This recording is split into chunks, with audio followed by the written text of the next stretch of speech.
करोड़ों हिंदू मजदूर सड़क पर पैदल और भूखे प्यासे मर रहे हैं। कहाँ गए हिंदुओं के ठेकेदार? भगवाधारी भी इनकी मदद करने क्यों नहीं आ रहे? अब हिंदू खतरे में नहीं है क्या? अब हिंदू ही नहीं बल्कि हिंदू का परिवार, हिंदू के बच्चे, हिंदू की नौकरी, हिंदू की जान भी खतरे में है। जिस देश के मजदूर हजारों किलोमीटर पैदल चलकर अपने घर जा रहे हो, वहाँ का प्रधानमंत्री आत्मनिर्भरता का भाषण दे, उससे क्या उम्मीद करोगे? आज समझ में आया हमारे पूर्वजों ने 70 साल तक बीजेपी को वोट क्यों नहीं दिया। क्योंकि वो जानते थे इनकी औकात देश चलाने की नहीं बल्कि हिंदू मुसलमान में दंगा कराने की है।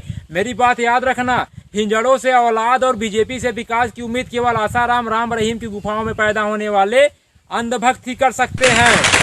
तबाह होकर भी तबाही नहीं दिखती है, अंधभक्ति है जनाब, इसकी दवाई नहीं बिकती। धर्म को धंधे में मिला दिया जाए तो बड़ा फायदा है। किसान 50 रुपए लीटर गाय का दूध नहीं बेच पाता, रामदेव 90 रुपए लीटर गाय का मूत्र बेच लेता है। जिनको लगता है भाजपा समारोह की पार्टी है, सही है, क्योंकि सड़कों पर भूखे प्यासे रोते बिलखते मजदूर 90% दलित पिछड़े हैं। यही उनका मदद न मिल पाने का सबसे बड़ा कारण है। एक बात याद रखना, चाहे 16 मजदूर मरे, चाहे 16,000 मजदूर मरे, सरकार पर कोई प्रभाव नहीं पड़ेगा, क्योंकि सरकार पूंजीपतियों की है, गरीबों की नहीं।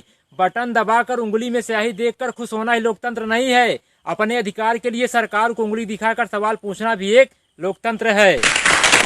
रेलवे बिकेगा, एयर इंडिया बिकेगा, बिकेगा देश का कोना कोना। कोरोना से भी खतरनाक बीमारी है यारो अंधभक्त का होना।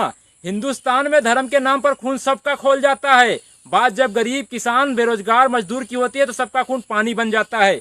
विदेशों से जो उड़ कर आ रहे हैं उनके लिए स्वागत में पोस्टर बैनर लगाए जा रहे हैं, और जो साइकिल से पैदल चलकर आ रहे हैं उनके ऊपर डंडे बरसाए जा रहे हैं। गरीबों की दुर्दशा बता रही हिंदुस्तान में गरीब होना सबसे बड़ा पाप है। एक बात याद रखना, दुनिया का विनाश किस कारण से होगा हमें पता नहीं, मगर हिंदुस्तान के विनाश के कारण घटिया नेता और बिकाऊ पत्रकार होंगे। पति मर जाए लेकिन सौतन विधवा नहीं होनी चाहिए, वही हाल है अंधभक्तों का। देश बर्बाद हो जाए मगर मोदी हटना नहीं चाहिए। हमारा देश बदल रहा है, बुलेट ट्रेन की जगह मजदूर पटरी पर चल रहा है।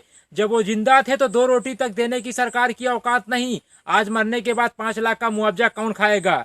घर से निकले थे सपना पूरा करने के लिए, किसको पता था घर जाना भी सपना बन जाएगा। जब गरीब मजदूरों को पैदल सड़क हादसों में कुचल कर मरना ही है तो पीएम केयर फंड में मिला दान किस काम का? जो सरकार गरीब मजदूरों को घर तक पहुंचाने का ट्रेन का किराया तक ना दे सकी, वो 20 लाख करोड़ का पैकेज क्या देगी? एक बात याद रखना, बिखरेंगे जमी पर तो रमक छोड़ जाएंगे, बिखरेंगे जमी पर तो रमक छोड़ जाएंगे। गरीब है तो क्या हुआ, मरने के बाद भी गरीबी वाली महक छोड़ जाएंगे।